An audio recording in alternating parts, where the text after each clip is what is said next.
ఫైనల్గా గోపాలకృష్ణ గారు నేనేమంటున్నా, సాదిక్ అలీ గారుతో పూర్తిగా ఏకీభవిస్తూ కమిట్మెంటు, పొలిటికల్ విల్, వీటితో పాటు వీళ్ళు ఏం చేయాలంటే రెవెన్యూ సదస్సులు పెట్టాలి.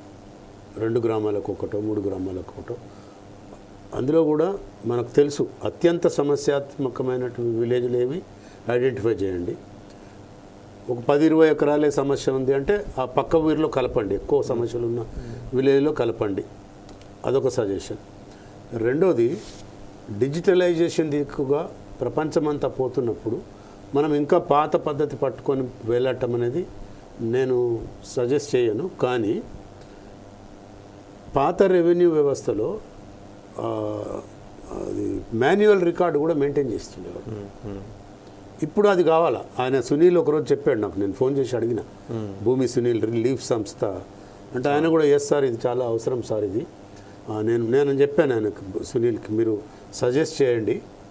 ఎందుకంటే మాన్యువల్గా కూడా మీరు రికార్డు మెయింటైన్ చేస్తే 1952 నుంచి ఆ కాసరపాణి ఒకటే ఒప్పుకుంటున్నారు వీళ్ళు. శీశ్లపహాని తర్వాత పాత రికార్డు ఏది కూడా ఒప్పుకోవట్లేదు, ఒక కాసరానే ఒప్పుకుంటున్నారు ఇప్పుడు. ఇది రైట్స్ 2020 పట్టాదారు పాస్బుక్ యాక్ట్లో.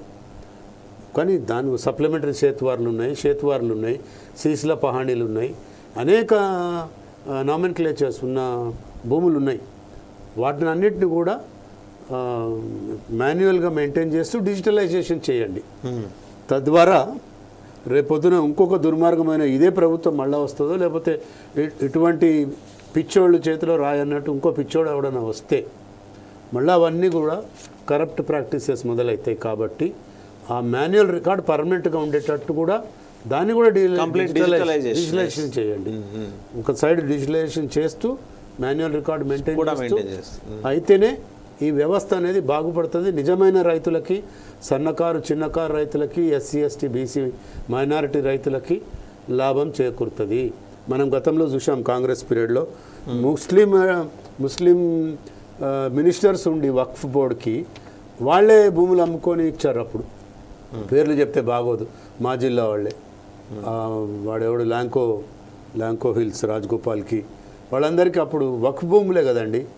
వీళ్ళందరికీ రెగ్యులరైజ్ చేసి లక్షల కోట్ల విలువైన భూములు వక్ఫ్ భూములన్నీ అమ్మేశారు. దేవాదాయ శాఖ భూములు అమ్మేశారు. ఇప్పటికీ ఆ తంతు ప్రహసనం జరుగుతూ ఉంది కదా. మరి రాబోయే తరాలకి ఈ భూములన్నీ కబ్జాలు చేసి అమ్ముకుంటూ పోతే మీకు ఓట్లేసి గెలిపించింది ఇందుకేనా? భూములు కబ్జా చేసి ప్రజల కడుపు, సన్నకారు రైతులకి చిన్నకారు రైతులకి కడుపులో మట్టి కొట్టడానికి వీళ్ళని మనం ఎన్నుకునేది. తెలంగాణ సెంటిమెంట్ పేరు మీద దోపిడీ చేయడానికి వచ్చింది ఈ కుటుంబం. ఈ కుటుంబాన్ని తరిమి కొట్టాలి. రైట్. థ్యాంక్ యూ గోపాలకృష్ణ గారు, థ్యాంక్ యూ సాదిక్ అలీ గారు, thank you for your valuable